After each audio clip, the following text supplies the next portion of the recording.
আজি দুপৰীয়াৰ আহাৰৰ কাৰণে মই বটম মছৰুম বনাম। ডিপ ফ্ৰিজাৰত যিহেতু আছিলে একদম বৰফৰ নিচিনা হৈ গৈছিলে, সেইকাৰণে মই পানীত অকণমান তিয়াই থৈছোঁ আৰু ইয়াতে আলু সৰু সৰুকৈ কাটি তিয়াই থৈছোঁ। আৰু বটম মছৰুমটো যে বহুত উপকাৰীও হয় আৰু খাবলৈও বৰ টেষ্টি দেই। আপোনালোকে কেনেকৈ বনাই মোক কমেণ্টত জনাবচোন। মই বটম মছৰুমটো আজি পনীৰেৰে বনাম।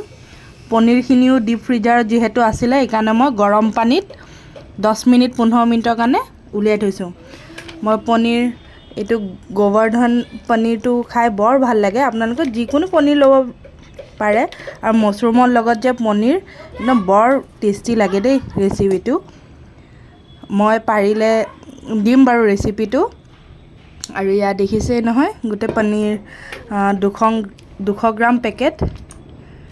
মই এইখিনি গোটেইখিনিয়ে গৰম পানীত তিয়াই থৈছোঁ।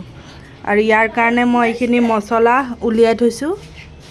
আদা, নহৰু, পিঁয়াজ, কাজু, মগজ, শুকান জলকীয়া আৰু ইয়াতে গৰম মছলাও লাগিব, গোটা গৰম মছলা। মই এইখিনি লৈ অহা নাই এতিয়া।